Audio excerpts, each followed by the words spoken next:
Hey guys, just wanted to share something really quick. It's to do with arrow flight. There's two tools that we use to check for arrow flight. One being paper tuning, the other being Bareshaft tuning. Um, why do we need to check for arrow flight?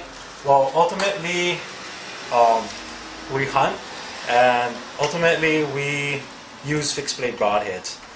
With fixed blade broadheads, you have the blades on the front, and they can actually act like steerage in the front of your arrow, which you don't want. All the time you want steerage on the back end of your arrow. That's why you have these fletchings on the back. So what we try to do is we try to get our arrows flying as perfect as possible. If we get our arrows flying as perfect as possible, then when we put on a broadhead on the front, whatever we put on the tail end should help stabilize it in the end.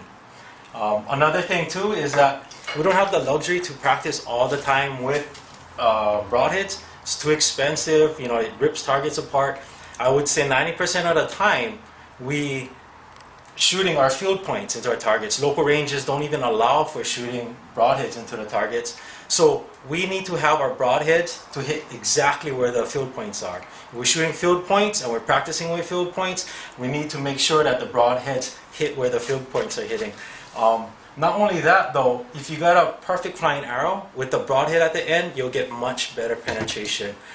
Quick example, sometimes you see some arrows flying sideways or up and down. When it hits the animal and it's flying like this, the penetration is not as good as if you have it clean flying and straight.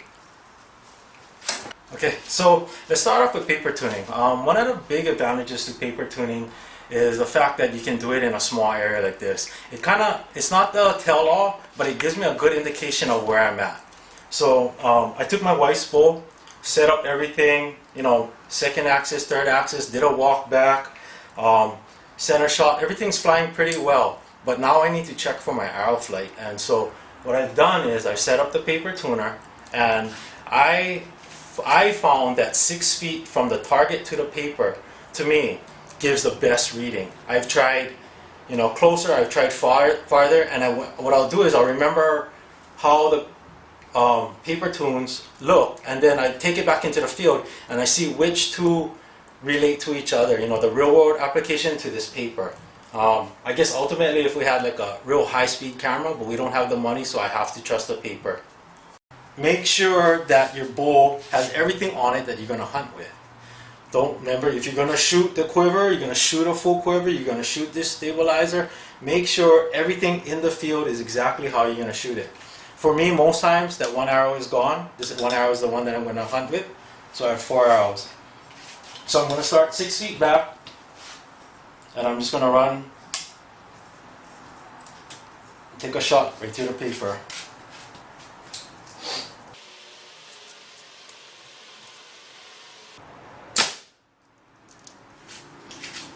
Okay, so we shot through the paper.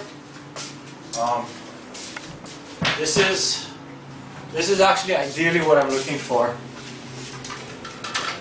I'll mark it so if you're not sure. So this is where the arrow entered, and if you see these rips here are the feathers passing through.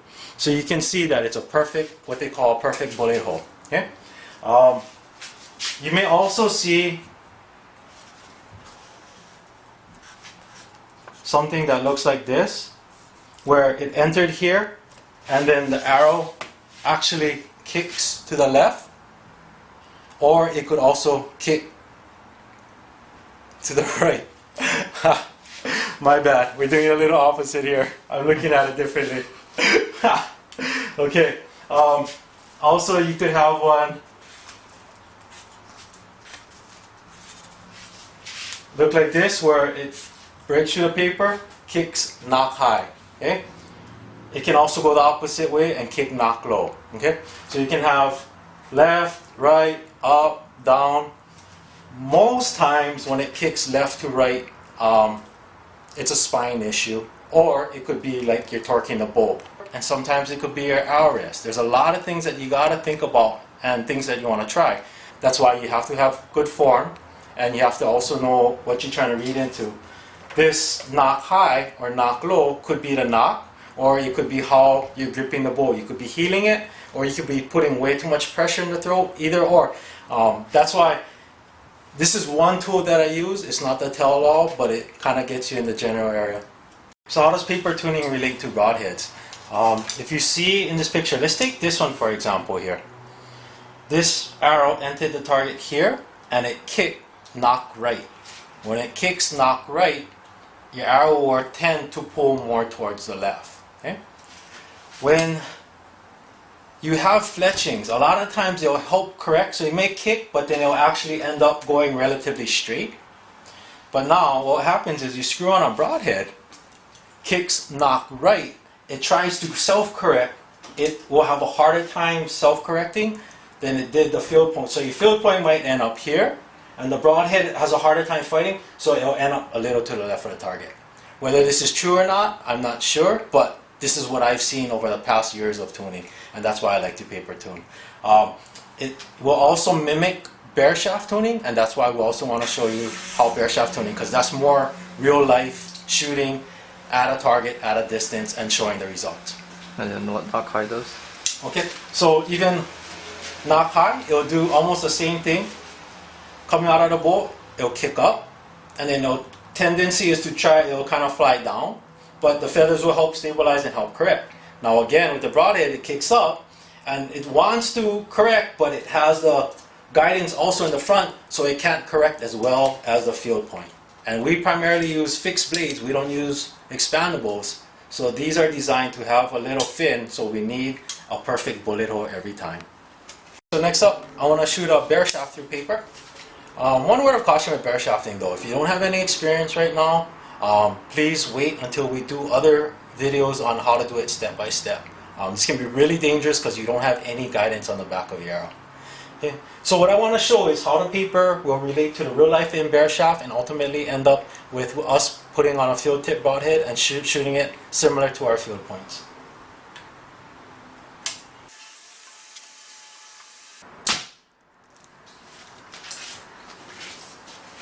Okay. So you notice this is the Bareshaft through paper.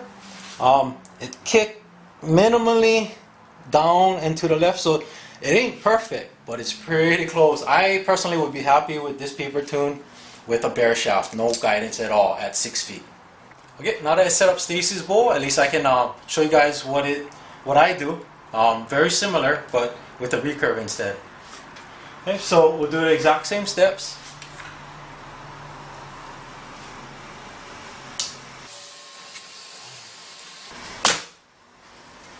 Okay. So if you notice here, here's my arrow, and here's the fletch. Pretty good. It ain't perfect, little knock high. I honestly feel that one is my grip, so I affected that flight on this one. So now with the recurve, can be a little different.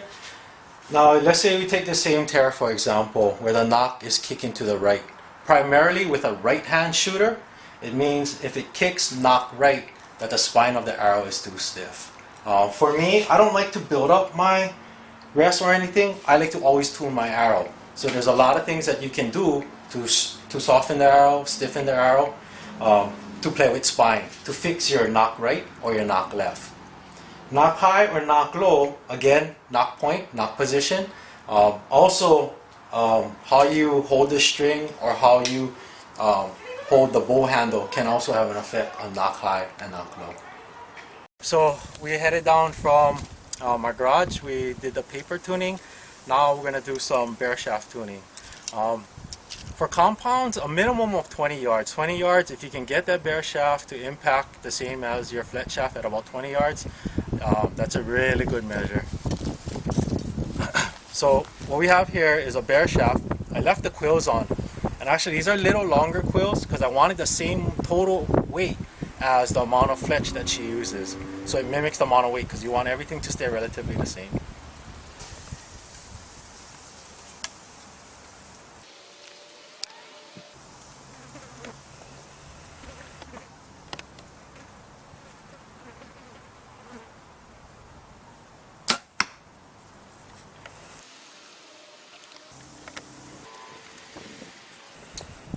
Okay, so as you can see, minimum of 20 yards.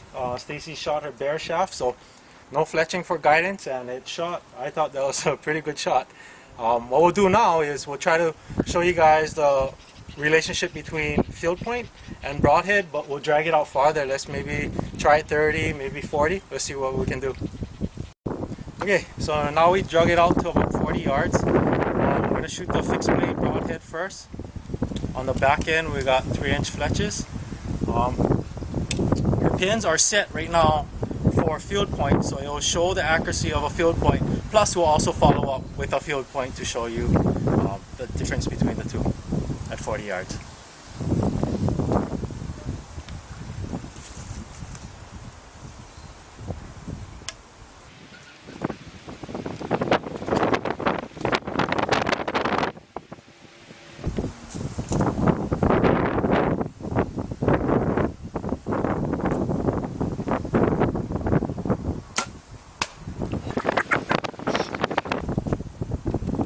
Okay, so she pretty much almost hit the tee that I used to put the balloon in. That was a nice shot with her broadhead. And like I said, we didn't adjust these pins. These pins were set.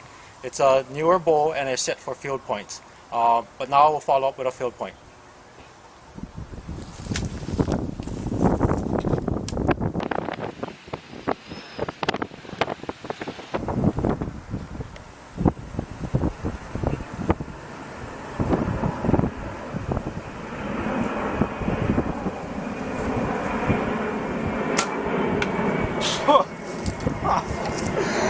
Oh, awesome shooting, Stacey. Awesome shooting. Okay, guys. This is great. I love it when this happens. She put that field point right next to her broadhead at 40 yards, 3-inch fletching.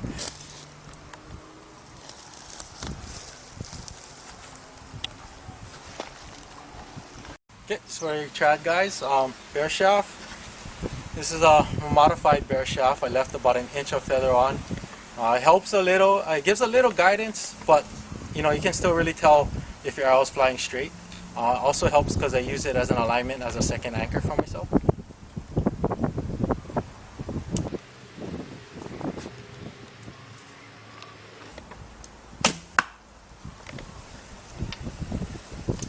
Okay, now we'll try the broadhead. I have a 2-blade broadhead on there.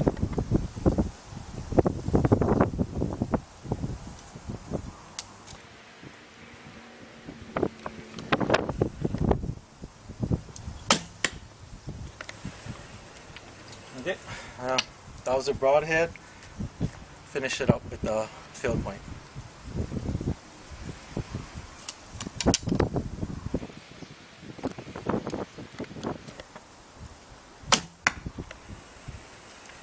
Okay, so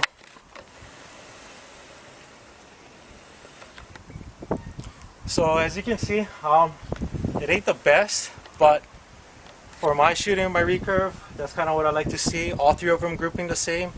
It tells me that if I get my Bareshaft flying good, my broadhead should fly good. They're all in the general vicinity in a kill area at an average hunting distance for me. I can do better, but at least it gives an example of what we're trying to do here.